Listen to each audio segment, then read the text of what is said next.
하나님께서 오늘 우리에게 주시는 말씀, 우리 이 시간 함께 보도록 하겠습니다. 요한복음 11장 17절에서 27절까지 말씀입니다. 예수께서 와서 보시니 나사로가 무덤에 있는지 이미 나으리라. 베다니에서 예루살렘에서 가깝기가 한 오리쯤 되매 많은 유대인들이 마르다와 마리아에게 그 오라비의 일로 의문하러 왔더니 마르다는 예수께서 오신다는 말을 듣고 곧 나가 맞이하되 마리아는 집에 앉았더라. 마르다가 예수께 여짜오되 주께서 여기 계셨더라면 내 오라버니가 죽지 아니하였겠나이다. 그러나 나는 이제라도 주께서 무엇이든지 하나님께 구하시는 것을 하나님께서 주실 줄을 아나이다. 예수께서 이르시되 내 오라비가 다시 살아나리라. 마르다가 이르되 마지막 날 부활 때에는 다시 살아날 줄을 내가 아나이다. 예수께서 이르시되 나는 부활이요 생명이니 나를 믿는 자는 죽어도 살겠고 무릇 살아서 나를 믿는 자는 영원히 죽지 아니하리니 이것을 내가 믿느냐. 이르되 주여 그러하이다. 주는 그리스도시요 세상에 오시는 하나님의 아들이신 줄 내가 믿나이다. 아멘. 이것은 하나님의 말씀입니다. 무더웠던 여름이 어느새 가고 가을이 오고 있습니다. 성경도 시간이 흐릅니다. 요한복음의 시간은 절기를 중심으로 흐른다고 말씀드렸습니다. 왜냐하면 절기를 통해서 예수님이 누구인지 드러내기 때문입니다. 요한복음 10장 22절에 보면요, 예루살렘에 수전절이 이르니 때는 겨울이라. 오늘 말씀의 배경은 수전절의 시간을 가지고 말하고 있습니다. 근데 우리가 신앙생활을 많이 하신 분도요, 수전절 이러면은 낯설어요. 이거 발음 잘못하면은 수건절이 됩니다. 그래서 우리는 이게 동신교회 성도기 때문에 수전절 이렇게 정확히 아셔요. 왜냐하면 성경에 이 수전절이 딱 한 번만 나옵니다. 오늘 우리가 본 이 요한복음 10장에만 딱 한 번 나와요. 다른 절기는 우리가 익숙한데 수전절은 잘 모릅니다. 왜냐하면 수전절은 구약 성경에 나오는 절기가 아니고요, 신구약 시대 그 중간기 때, 그러니까 그 세계사적으로 하면요, 이 알렉산더 대왕 때 만들어졌던 절기입니다. 이 수전절은 이 카톨릭에서 보고 있는 이 외경에 보면 어떻게 수전절이 만들어졌는지 그 내력이 나옵니다. 세계를 통일한 알렉산더의 대왕의 뒤를 이은 이 셀루쿠스 왕조의 안티오쿠스 에피파네스 4세는 이 이집트를 정복하고 유대를 정복하고 이제 자신의 마음대로 하려고 합니다. 특별히 이 유대의 신앙, 유대인들이 목숨처럼 지켰던 세 가지가 있어요. 성전 제사, 안식일 중수, 할례 예식입니다. 그런데 이 안티오쿠스 4세는요, 이 세 가지를 다 금지하게 합니다. 그래서 이 카톨릭 외경에 보면 마카베오 상이 있거든요. 거기 보면 이렇게 이야기하고 있습니다. 왕은, 여기서 이 왕은 안티오쿠스 4세입니다. 또 사신들을 예루살렘과 유다의 여러 도시에 보내어 다음과 같이 칙령을 내렸다. 유다인들은 이교도의 관습을 따를 것, 성전 안에서 번제를 드리거나 희생제물을 드리거나 술을 봉헌하는 따위의 예식을 하지 말 것, 안식일과 기타 축제를 지키지 말 것. 근데 이 정도가 아니고요, 유대인들이 생명처럼 지키고 가장 거룩하게 여기는 장소인 예루살렘 성전 안에다가 제우스 우상을 세워놓습니다. 그리고 율법에 금한 이 돼지의 피를 잡아서 제사를 드립니다. 이때가 신구약 중간기 역사 가운데 가장 어두웠던 시기입니다. 그러자 이 유대의 제사장이었던 이 마카비 형제가 안티오쿠스의 명령에 반대하여 신원 회복 운동을 일으킵니다. 혁명을 일으킵니다. 이 마카베오 2장에 보면요, 나와 내 아들들과 형제들은 우리 조상들이 맺은 계약을 끝까지 지킬 결심이요, 우리는 하늘에 주신 율법과 규칙을 절대로 버릴 수 없소. 우리는 왕의 명령을 따를 수 없을 뿐더러 우리의 종교를 단 한치도 양보할 수 없소. 이 마카비 형제의 혁명을 통해서 성전에 세워졌던 제우스 신상은 파괴되고 돼지피로 더럽혀졌던 성전은 정화되고 성전에 꺼졌던 이 촛대에 다시 밝은 별이 켜지면서 하나님께 봉헌되었습니다. 이날을 기념하여 제정된 절기가 이 히브리어로 하누카라는 빛의 절기인 수전절입니다. 어두움에 빛을 잃었던 하나님의 성전과 모든 하나님의 백성들에게 다시 빛이 밝혀졌습니다. 이제 우리가 다시 요한복음으로 돌아오도록 하겠습니다. 2000년 전 예수님께서도요, 이 수전절을 지키셨습니다. 당시 이스라엘 백성들은 로마의 속국으로 많은 박해를 받으며 살고 있었습니다.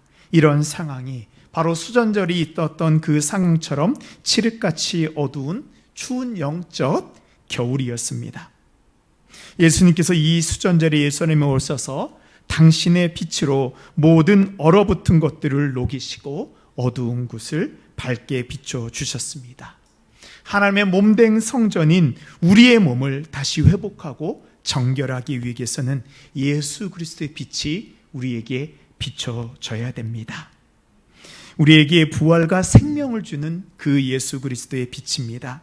이 빛이 우리 모든 성도님들에게 임하시기를 바랍니다. 아멘. 오늘 말씀은요, 이 수전절을 배경으로 하고 있고 예수님과 가까웠던 한 가정에 닥친 시험으로부터 시작합니다. 요한복음 11장 1절에 보면 어떤 병자가 있으니 이는 마리아와 그 자매 마르다 마을 베다니에 사는 나사로라. 이 마리아는 향유로 죽게 붓고 머리털로 주의 발을 닦던 자요, 병든 나사로는 그의 오라비더라. 마리아는 어떤 사람이었어요? 예수님이 십자가에 못 박힐 것을 알고 이미 예비할 정도로 예수님과 가까운 사이였습니다. 이 마리아와 마르다의 오빠인 나사로가 병이 들어 죽게 된 것입니다.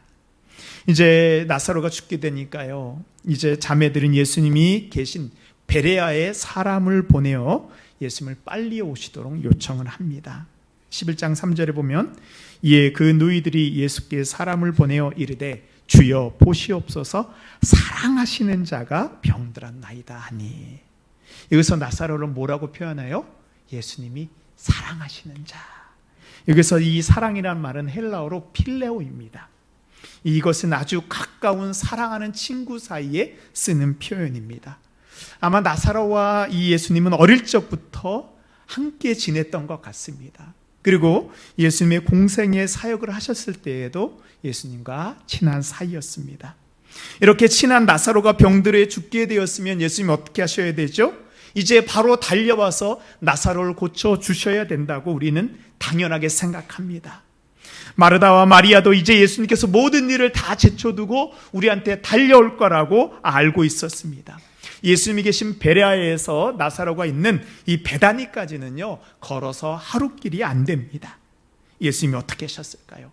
그 밤 나사로에게 달려오셨을까요? 6절입니다. 나사로가 병들었다 함을 들으시고 그 계시던 곳에 이틀을 더 유하시고, 마리아와 마리아다는 오지 않는 예수님을 기다리다 지쳐 실망합니다. 나사로는 결국 병이 위중하여 죽게 됩니다. 이 모든 일들이 예수님이 지체하셨기 때문에 일어난 일입니다. 마르다가 마리아와 기다린 것은 무엇이었을까요? 예수님인가요? 아니요, 좀 더 정확히 얘기하면 예수님의 병 고치는 능력을 기다린 것입니다. 그러나 예수님께서는 나사로가 죽은 후에 오셨습니다. 왜 그러셨을까요? 병 고치는 것보다 더 중요한 것이 있음을 이들에게, 우리에게 알려주시기 위해서입니다. 4절 말씀입니다. 오늘 중요한 말씀이니까 우리 함께 합독하도록 하겠습니다. 시작. 예수께서 들으시고 이르시되 이 병은 죽을 병이 아니라 하나님의 영광을 위함이요.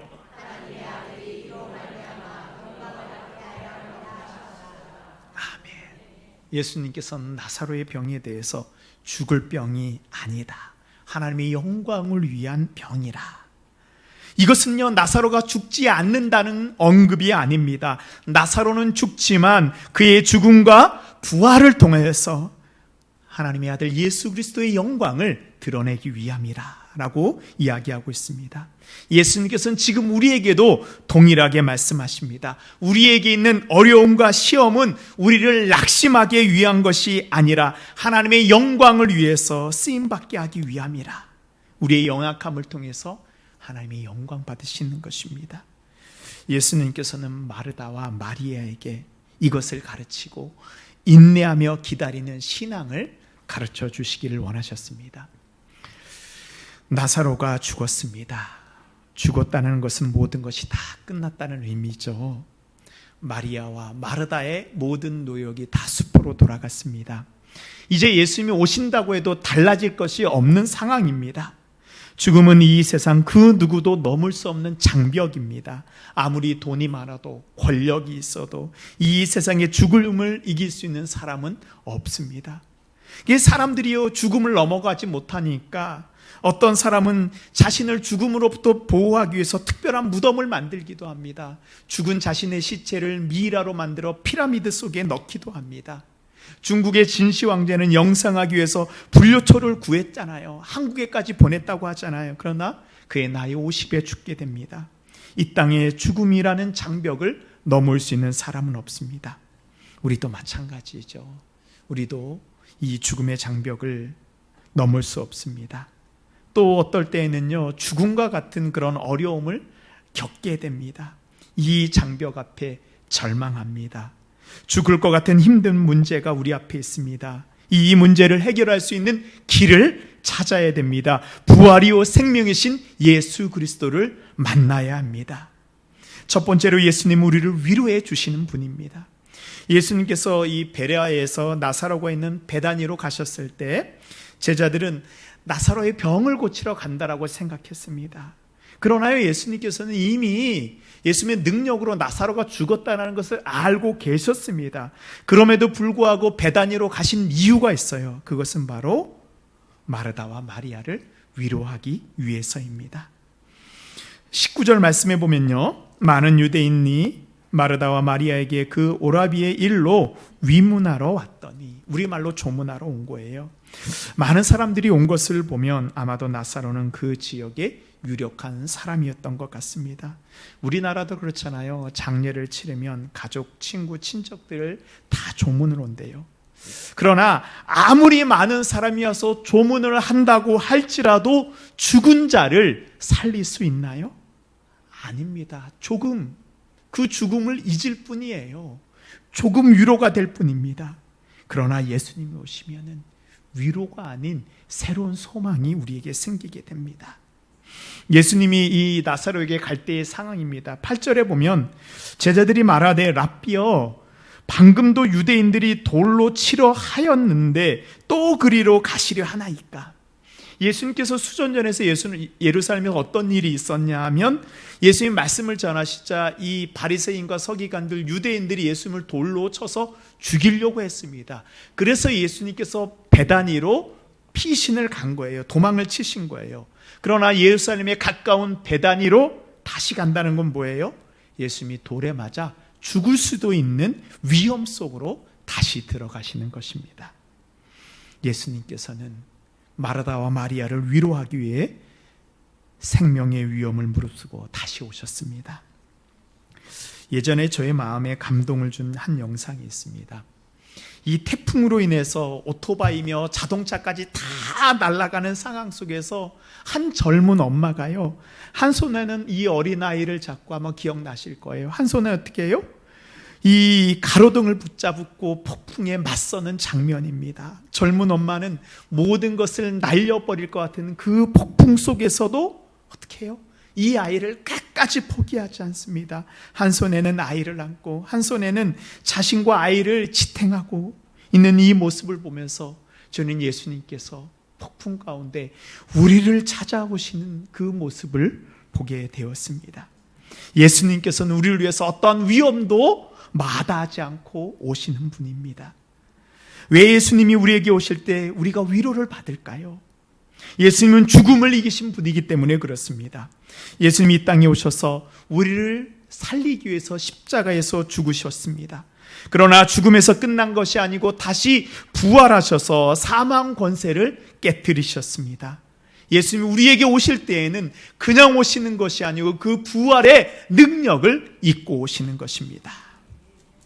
제가 대전에서 사역을 할 때의 일입니다. 이제 병원 시험방을 하는데 이제 권사님들과 함께 가게 되었습니다.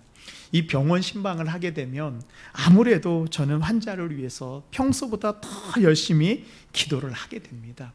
그런데요, 이 기도를 해도요, 환자의 마음이 열리지 않으면 별 위로가 되지 못합니다. 목사가 간다고 다 위로가 되는 게 아니더라고요. 그래서 그날 좀 제가 제 생각에 좀 세게 기도를 했던 것 같아요. 세게 기도를 했는데 우리 성도가 반응이 없는 거예요. 목사 체면이 말이 아닙니다. 그런데요, 그날 같이 가셨던 권사님이 그 환자 성도의 손을 붙잡고 이렇게 얘기하는 거예요. 나도 예전에 병원에서 이렇게 크게 고생했는데 하나님께서 나를 치료해 주셨어. 자네도 힘내게. 근데 이 말을 하니까요, 그 굳어졌던 환자 얼굴이 확 피는 거예요. 큰 위로를 받았어요. 왜요? 그 권사님은 그 병을 이겨내셨기 때문에 그 말에 권세와 힘이 있는 것입니다. 이사야 40장에 이렇게 말씀하셨습니다. 하나님이 이르시되 너희는 위로하라. 내 백성을 위로하라.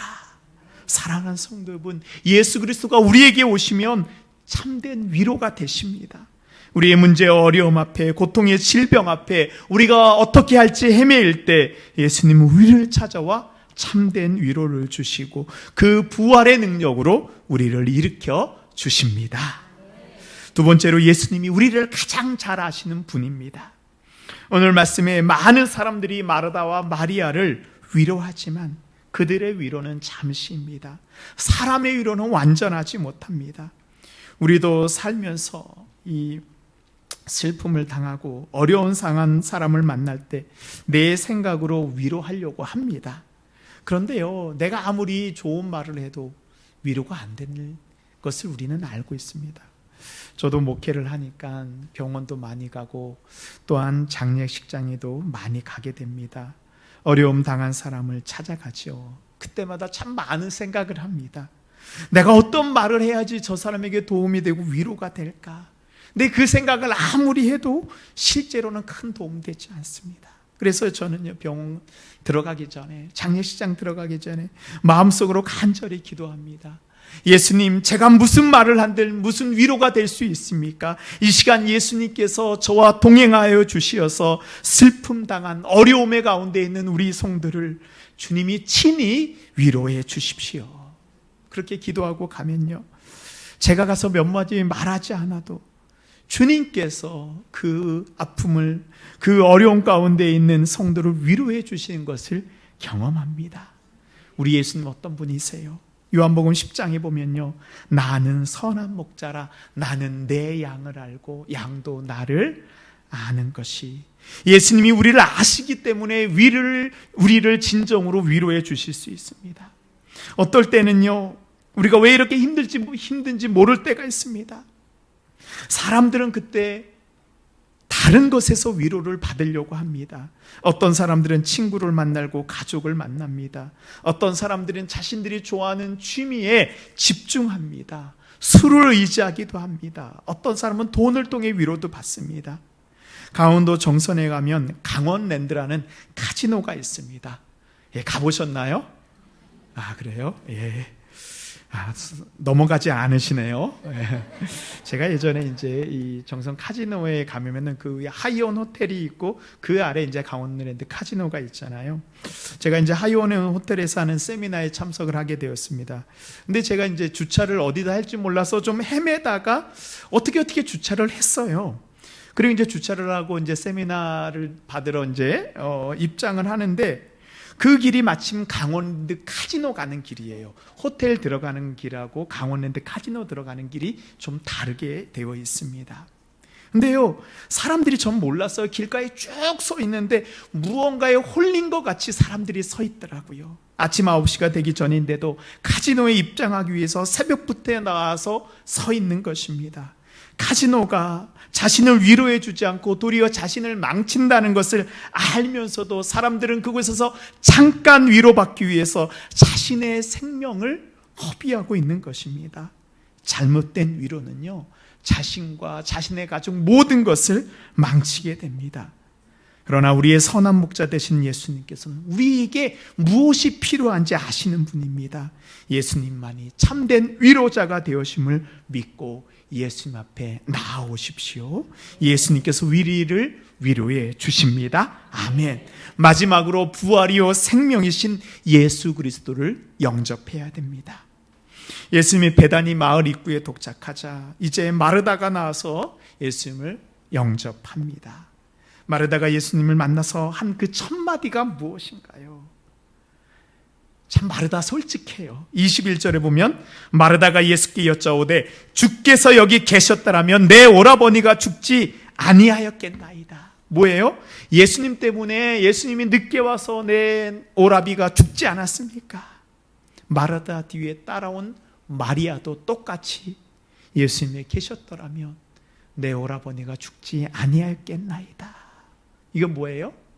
마르다, 마리아 모두 예수님을 원망하고 있습니다. 그렇지요. 우리도 문제 생기고 어려움 닥치면 서로를 원망합니다.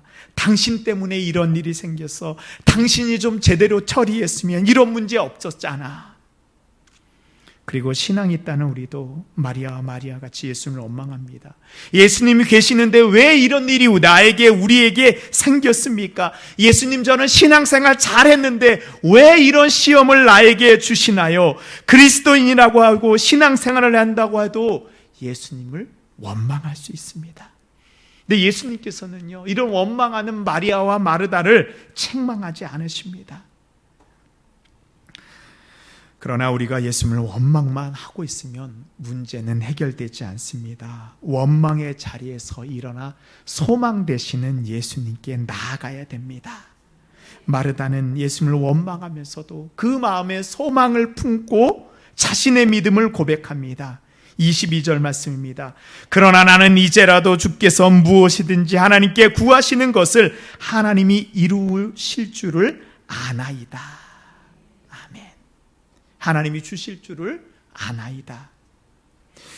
예수님, 내 오라비 나사로는 이미 죽어 희망이 사라졌지만 예수님께서 무엇인지 구하면 이루어 주실 줄을 저는 알고 있습니다. 아나이다. 여기서 이 마르다의 고백 가운데 우리가 중요한 단어 하나를 붙잡아야 됩니다. 바로 안다라는 말입니다. 이거는 헬라어로 에이도라는 말인데요. 이 에이도는 안다라는 말과 함께 또 어떤 의미가 있냐면 내가 본다라는 의미를 가지고 있습니다. 즉 나는 예수님을 보아서 알고 있습니다. 마르다는 그동안 예수님이 하신 수많은 기적을 눈으로 보았고 체험한 사람입니다. 예수님께서 기도하시면 무슨 일이든지 이루어진다는 믿음을 가지고 있습니다. 이게 바로 마르다의 신앙이에요. 마르다의 고백을 받으시고 예수님께서 나사로가 다시 살아날 것을 응답해 주십니다. 예수께서 이르시되 내 오라버니가 다시 살아나리라. 그리고 예수님께서는 나사로가 살아나야 되는 이유를 설명해 주십니다.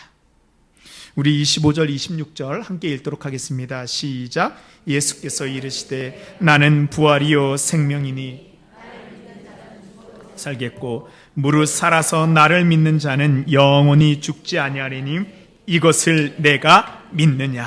아멘. 예수님은 자신이 부활인 것을 알려주셨습니다. 그리고 이것을 뭐라고 해요? 믿으라고 말씀하십니다. 핵심은 어디 있어요? 보고 아는 것에서 그치는 것이 아니에요. 그것을 내가 믿어야 됩니다. 나사로는 죽음으로 모든 것이 끝났습니다. 그러나 부활은 모든 것이 끝났다고 생각한 그 자리에서 우리를 다시 시작하게 하십니다. 우리 앞에 있는 그 문제에 대해서 나는 이제 더 할 수 없다라고, 이제 끝났다라고 말할 때 그때 부활하신 예수님이 역사하십니다. 예수님의 부활의 능력으로 죽은 나사로가 살아났습니다. 예수님의 부활의 능력으로 우리의 병이 회복될 수 있습니다. 예수님의 부활의 능력으로 우리는 살아날 수 있습니다. 예수님의 부활의 능력으로 우리를 막고 있는 모든 장벽이 무너질 수 있습니다. 아멘. 이게 예수님의 부활이에요. 또 예수님은 생명이라고 말씀하셨습니다. 이 생명은 하나님께서 이 세상을 창조한 능력입니다.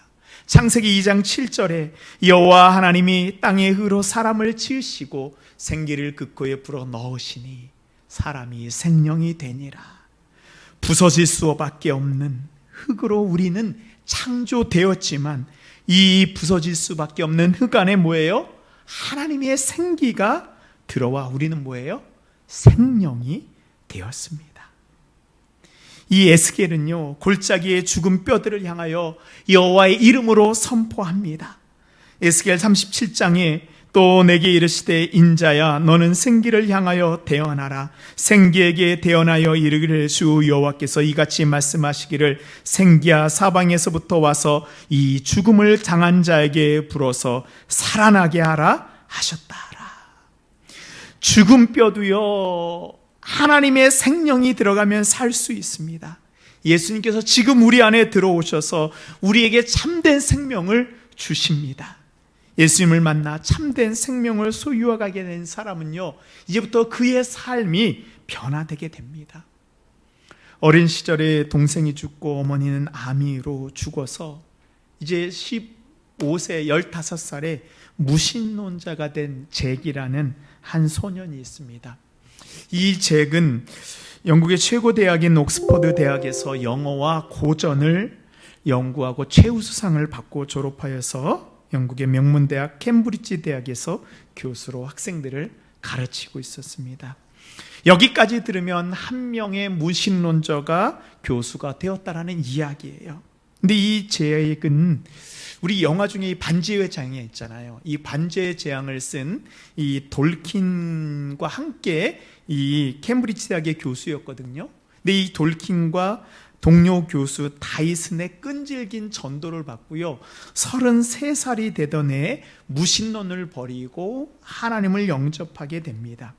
그의 책 이 예기치 못한 기쁨에 보면요, 그는 하나님을 받아들이기까지 몇 날 밤을 지새우며 고민을 하였다고 얘기합니다. 마지막까지 걷어차고 발버둥치고 붕괴했으며 도주하기 위해서 모든 각도에서 하나님께 쏘아대었다라고 그는 말하고 있습니다. 그러나 예수님을 영접하고 나서요, 그는 자신의 인생의 참된 가치를 발견하게 됩니다. 자신이 겪었던 그런 고통의 의미를 깨닫게 됩니다. 그래서 이 사람이 쓴 책이 고통의 의미라는 책이 있습니다. 그는 자신이 가지고 있는 지성과 영성을 가지고 수많은 사람들이 예수 그리스도께 올 수 있도록 책을 쓰고 강연을 하였습니다. 바로 이 사람이 이 시대 최고의 기독교 변증가인 C.S. 루이스입니다. 우리에게도 잘 알려진 순전한 기독교 고통의 문제라는 그런 책을 통하여서 많은 사람들을 그리스도께 돌아오게 하고 위로하였습니다. 또한 아이들을 위해서 라니아 연대기를 만들어 써서 이 기독교 세계관으로 아이들을 성장할 수 있도록 하였습니다. C.S. 루이스는요, 예수님을 만나기 전에는 그저 똑똑한 무신론자 교수였습니다. 그러나 그가 예수님을 만나자 그의 인생은 가장 가치 있는 인생으로 변하게 되었습니다. 사랑하는 성도 여러분, 우리 안에 예수 그리스도의 생명이 들어오면요, 우리의 인생의 가치가 달라지게 됩니다. 그 전에는 우리는 썩어질 수밖에 없는 흙이었으나 예수님을 만나고 나면요, 우리는 이 세상에 가장 가치 있는 존귀한 인생이 되게 됩니다. 세상 사람들은 흙에서 와서 흙으로 들어왔지만 우리는 예수 그리스도의 생명이 있어 이제 흙이 아닌 하나님 나라를 소유한 하나님의 자녀가 되었습니다. 이제 예수님이 마르게 하게 한 질문을 우리에게도 하고 계십니다. 부활이요 생명이신 예수 그리스도를 내가 믿느냐? 여러분 무엇이라고 대답하시겠습니까? 우리가 예수님을 믿는다고 고백할 때 예수 그리스도의 부활의 능력이 우리 안에 임하게 됩니다. 우리는 더 이상 죽을 자가 아니고 생명을 가진 자가 되어 하나님의 자녀로 이 땅에서 부활과 생명을 체험하며 경험하며 이 땅에서 살아가게 될 것을 믿습니다. 아멘.